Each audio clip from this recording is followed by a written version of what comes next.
Hi guys, today I'm going to be going over market equilibrium, disequilibrium, and changes in market equilibrium. So when there is a disequilibrium in the market, there tends to be two phenomena, shortages and surpluses.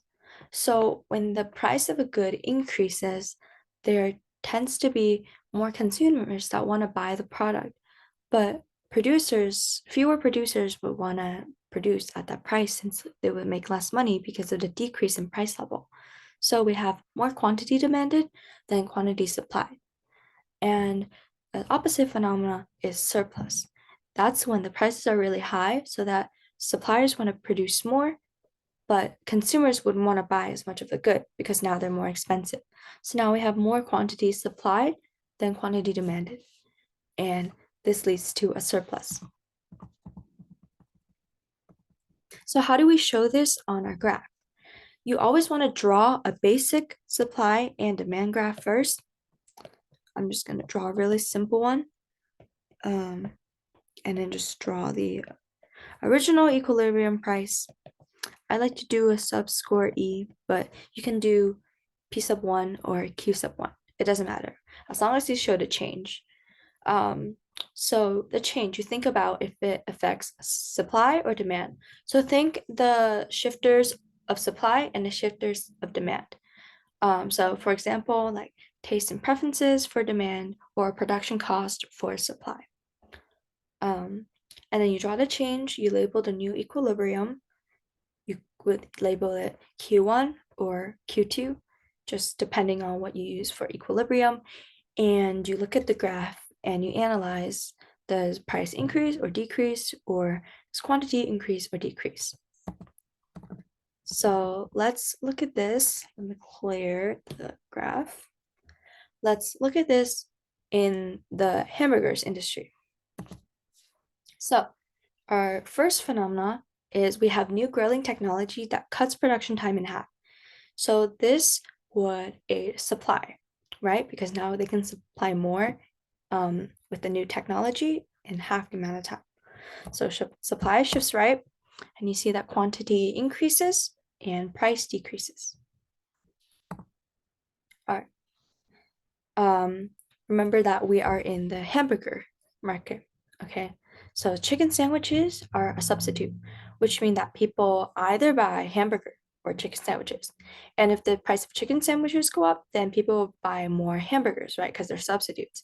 So the demand for hamburgers should increase and prices go up and quantity increases. Quantity demanded increases. Okay, so the price of hamburgers falls from $3 to $1. So no, pay attention to this scenario because the changes in price level actually does not affect either supply or demand.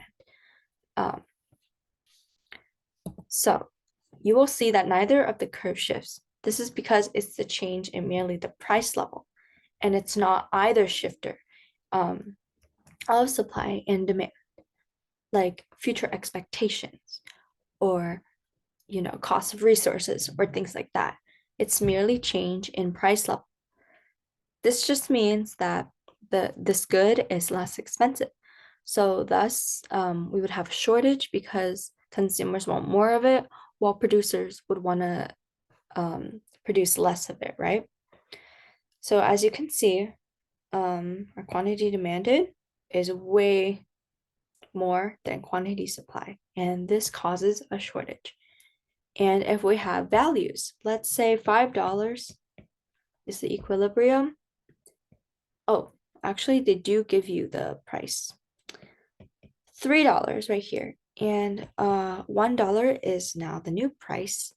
You see the demand is way more over here than the supply.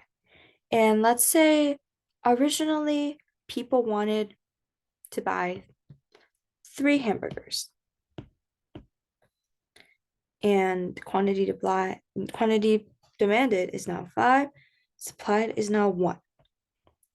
So this part is the shortage, okay? So there be a shortage at $1 of, you take this, you multiply it, it's like the area of a triangle, by quantity demanded minus quantity supplied. So this would be 1 times 5 minus 1, which is 4. So that would be the shortage of hamburgers. Same thing for surplus. Let's say the price increases, then this area, the area of the triangle, would be the surplus calculated at the new price. All right. Price for ground beef triples. So we are in the hamburger industry, which means that ground beef is a resource to the product. And if resource costs increase, then supply shifts left. And prices go up and quantity demand goes down. No, this is just quantity. Pardon. Okay. Human fingers found in multiple burger restaurants. So this would heavily impact taste and preferences, right? So demand would shift left. And prices will go down as well as quantity. Thank you very much. I hope this was helpful.